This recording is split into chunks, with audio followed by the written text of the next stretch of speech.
Bismillahirrahmanirrahim. Assalamualaikum warahmatullahi wabarakatuh. Ya, mohon maaf. Ya, ini kita buatnya malam hari karena dari pagi saya sibuk dengan pekerjaan-pekerjaannya.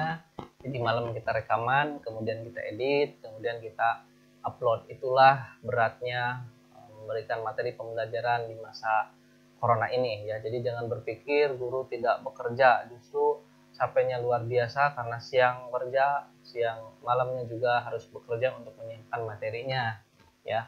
Kuota jangan ditanya ya, kalau energi juga jangan ditanya, mata juga jangan ditanya ya. Jadi begitu besar pengorbanan untuk melewati masa-masa ini. Tetapi ini jangan sebagai alasan kita untuk mengurangi semangat kita untuk belajar. Adik-adik, marilah kita gunakan kesempatan ini ya, jangan sampai kita mundur karena ada hal yang seperti ini. Justru kita harus memacu semangat kita untuk terus belajar. Di materi yang pertama ini di kelas 12 adalah kompetensinya adalah menganalisis paket wisata excursion atau one day tour. Jadi paket wisata satu hari. Sebelum kita mempelajari paket wisata one day tour atau excursion, ya, tour singkat satu hari, adik-adik perlu mempelajari materi yang disampaikan di kelas 10, yaitu materinya tentang analisis tentang paket perjalanan wisata atau analisis tentang perjalanan, di mana di sana dikupas tentang bagaimana karakter wisatawan ya, bagaimana pengertian dari perjalanan, bagaimana pola pengeluaran konsumen dan lain sebagainya. Kemudian jangan lupa juga mempelajari kelas 11. Di kelas 11 itu menganalisis tentang paket wisata, paket perjalanan wisata ya. Jadi hampir sama materinya di kelas 10. Kalau di kelas 10 ada di bab 3, kalau di 11 ada bab 3 juga, dan di kelas 12 ada di bab 1. Ya, silahkan ditonton nanti videonya. Baiklah adik-adik, jadi materi one day tour itu atau menganalisis paket wisata excursion one day tour itu ada di kelas 12 di mata pelajaran PPPW, yaitu perencanaan pengelolaan perjalanan wisata. Ya, yang pertama ada pengertian perjalanan, ini menurut para ahli. Yang pertama menurut Robert Criswell, perjalanan wisata atau tour adalah aktivitas yang melibatkan orang-orang yang melakukan perjalanan. Jadi aktivitas atau tour yang melibatkan orang-orang untuk melakukan perjalanan.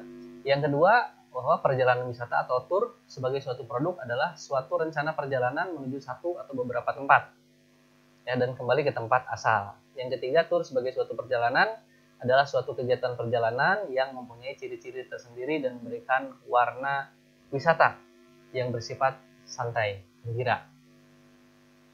Dan menurut Undang-Undang RI nomor 9 tahun 1990, perjalanan atau sebagian dari kegiatan tersebut yang dilakukan secara sukarela serta bersifat sementara untuk menikmati objek dan daya tarik wisata. Jadi dengan kata lain, pariwisata ini adalah suatu perjalanan yang dilakukan untuk rekreasi atau hiburan dan juga persiapan yang dilakukan untuk aktivitas itu. Jadi ada persiapannya, orientasi untuk liburan dan rekreasi itu adalah pengertian dari perjalanan wisata. Kalau perjalanan sendiri adalah proses berpindahnya orang dari satu titik ke titik yang lain dengan tujuan tertentu. Kalau perjalanan wisata memang tujuannya untuk berwisata, bersantai. Selanjutnya adalah tahap pembuatan paket wisata. Di dalam paket pembuatan wisata ini biasanya ada 3 bagian. Yang pertama ada pengorganisasian, ada pelaksanaan, dan pengawasan.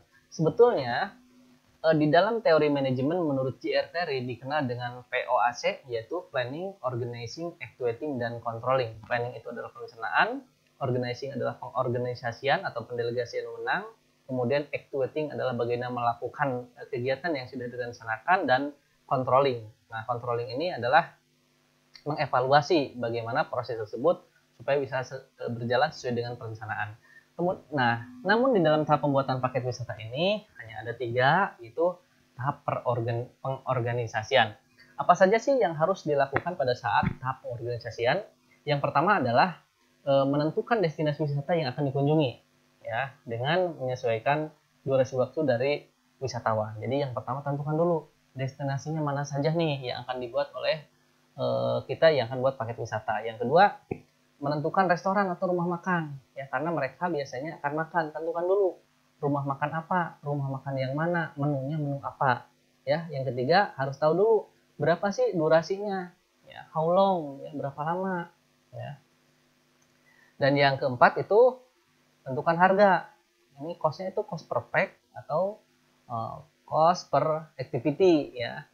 Nah, dan yang kelima adalah jika perjalanan wisata dilakukan lebih dari 1 hari, maka tour planner menentukan akomodasi yang akan digunakan mulai dari bintang 1 atau bintang 5. Jadi di mana mereka akan tinggal. Jadi tahap pembuatan paket wisata itu yang pertama kalau bahasa Inggrisnya what to see, apa yang bisa dilihat, kemudian where to eat, di mana dia akan makan, kemudian how long, berapa lama perjalanan tersebut dilakukan, dan cost per pack, ya harganya berapa, kemudian where to stay, jadi di mana mereka akan tinggal. Ya.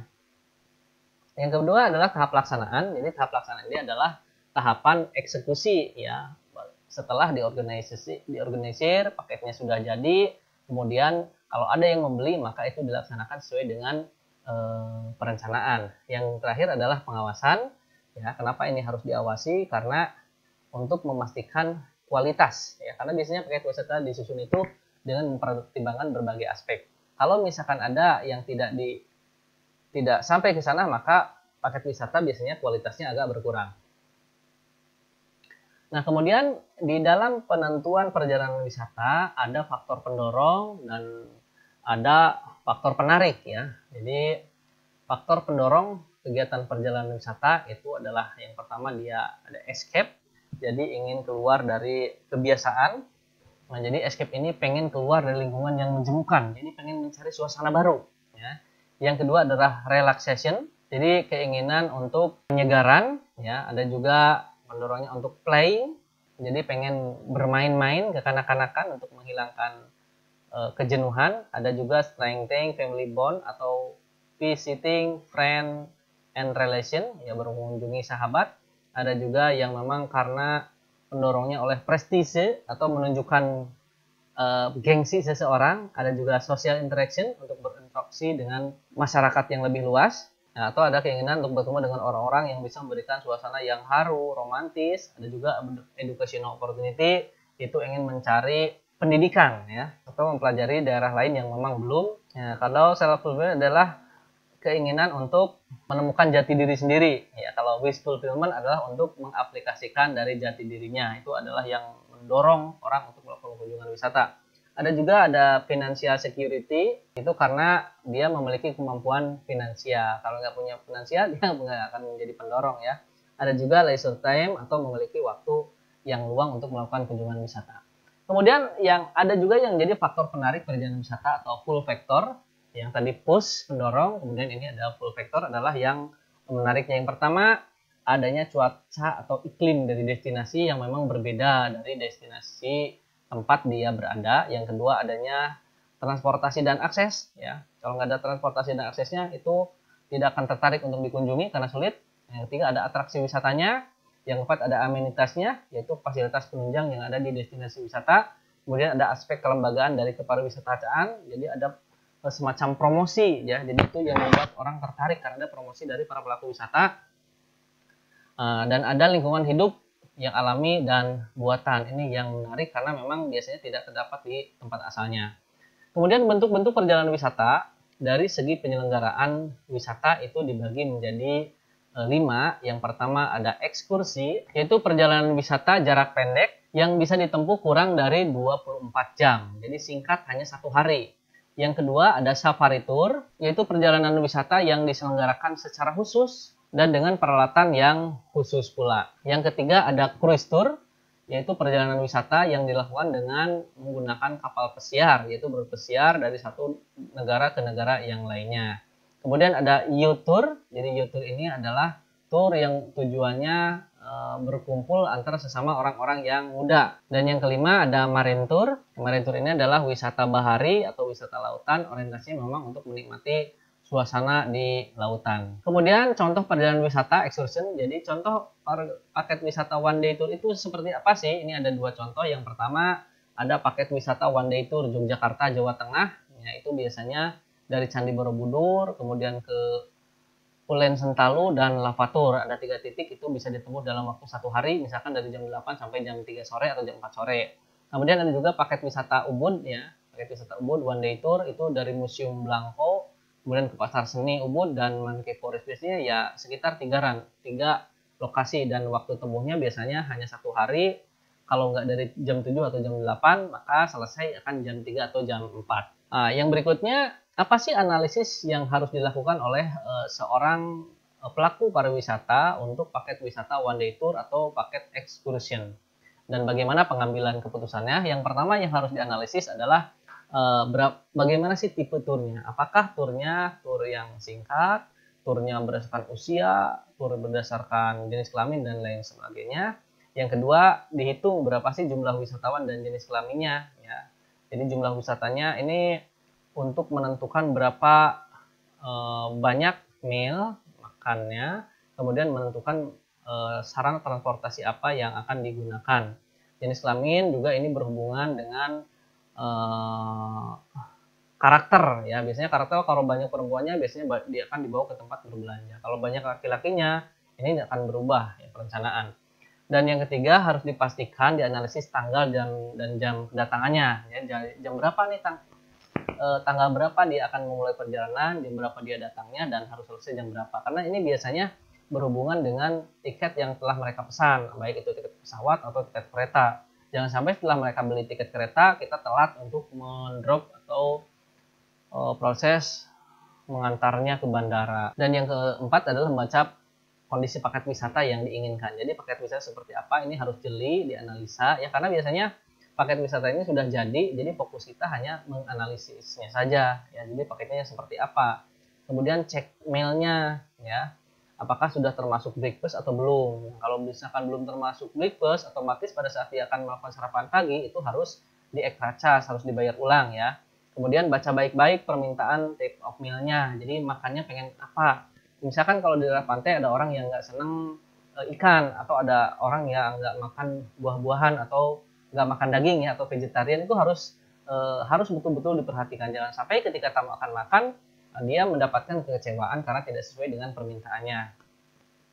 Yang berikutnya adalah ya jenis transportasi sesuai dengan jumlah wisatawan ya. Jangan sampai tamunya hanya 4 pakainya bis ya. Yang 4 ya minimal ya mini bis ya, baik yang kapasitasnya kecil. Kalau 20 jangan bis besar juga. Jadi kalau 20 pakainya bis yang sedang ya atau elep. Yang ketiga adalah pilih jenis tour guide-nya sesuai dengan permintaan dari wisatawan. Dan yang keempat, perhatikan komponen biaya tour per day atau per person. Ini per day-nya atau per person hitungannya. Jangan sampai kita loss ya. Dan berapa besarnya margin profit yang ditentukan. Mungkin itu materi di pertemuan yang pertama di one day tour atau paket excursion wisata. Jangan lupa adik-adik yang harus dipelajari adalah analisis perjalanan wisata di kelas 11 dan analisis perjalanan yang ada di kelas 10, kemudian di Watch Management saya nanti akan sampaikan link-linknya.